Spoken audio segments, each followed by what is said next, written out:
So, good day everyone. I am AC Hernandez. So, for this subject, ANTP RE Ignition and Starting System, for this video, I'll be discussing and explaining what I have understand in Magneto-Engine timing and 4-stroke 5-event cycle of an engine. So, first is yung pag-usapan natin is about Magneto-Engine timing.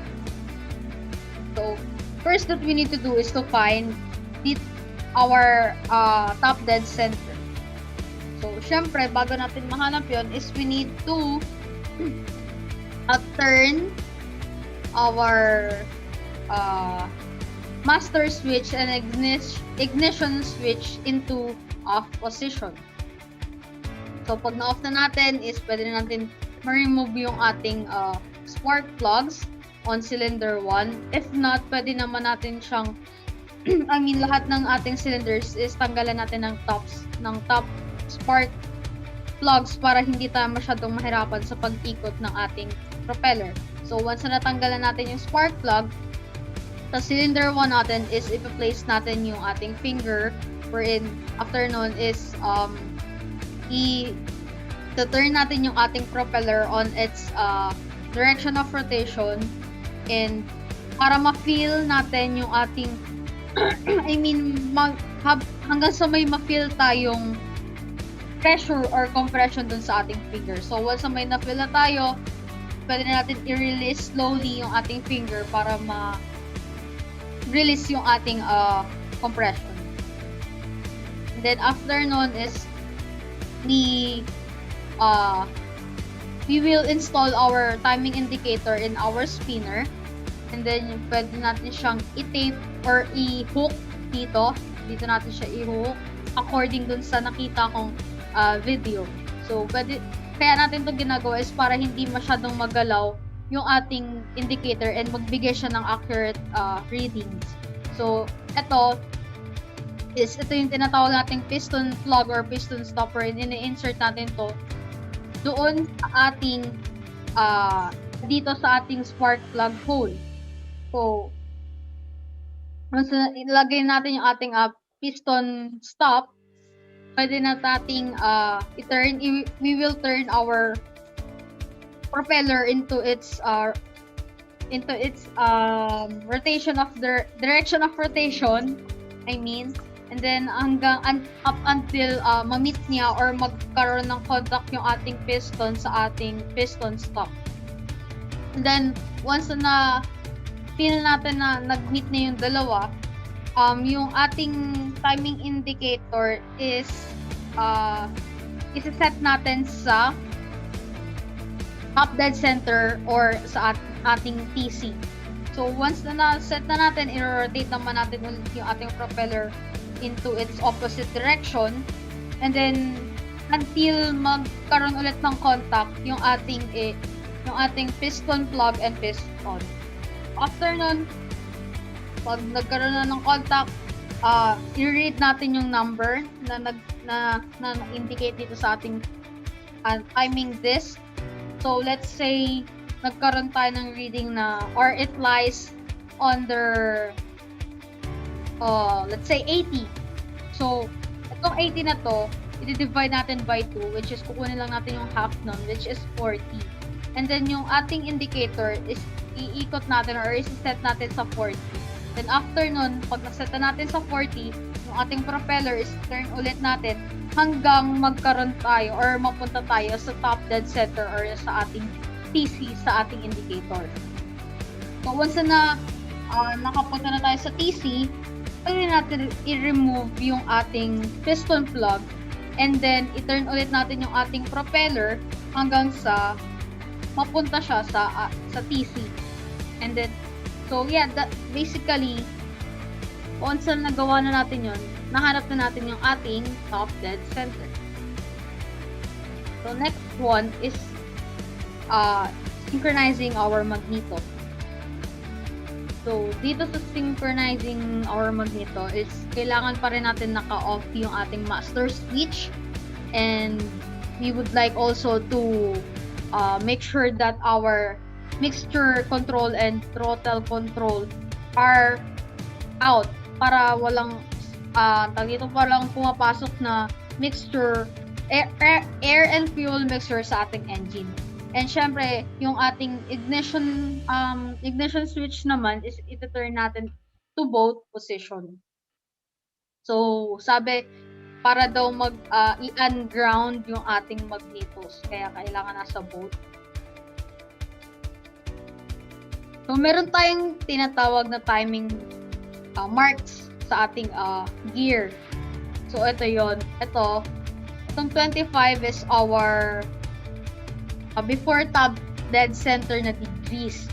Then, meron dyan sa bandang dito is, ayun naman yung ating top dead center. So, itong point na to, or itong hole na to, or circle na yan, ito yung nag-indicate kung talagang nakatime yung ating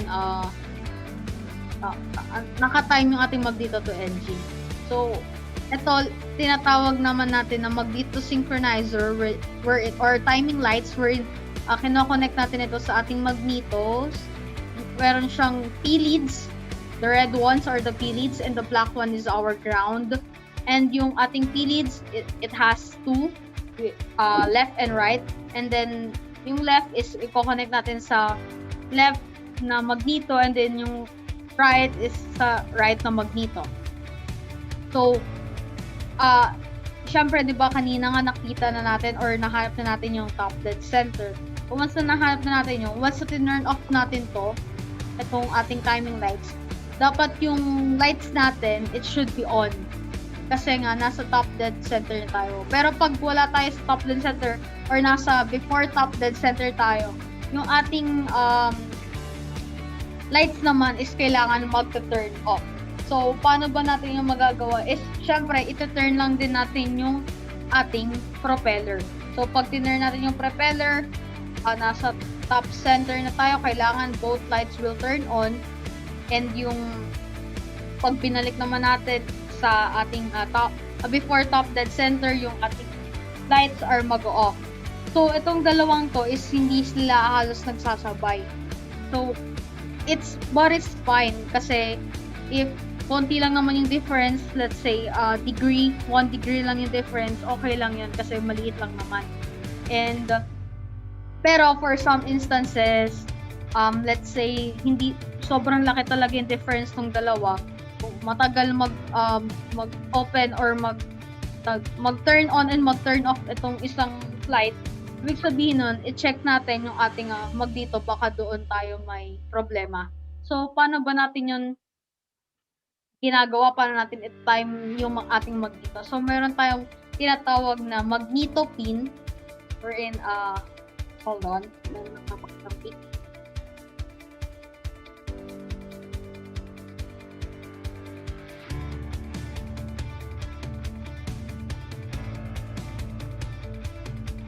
So, ayan, ito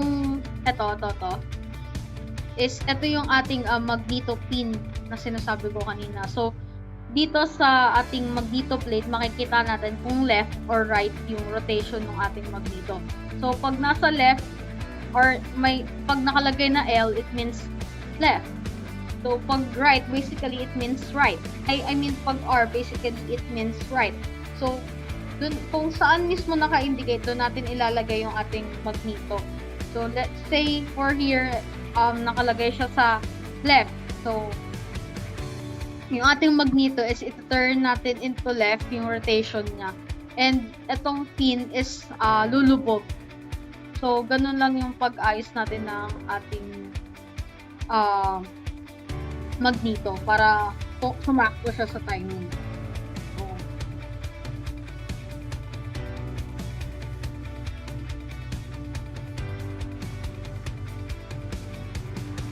So, next naman, so basically, I will, dito, may video akong nakita rin. So, ilalagay ko rin siya dito para, dito, mas, parang ano lang yung brief summary lang ng Magneto-to-timing engine. So, para mas maintindihan if medyo vague yung pagkaka-explain.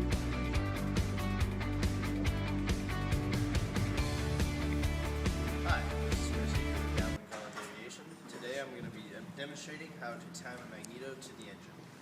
First off, we want to start off by making sure our number one cylinder is on the compression stroke.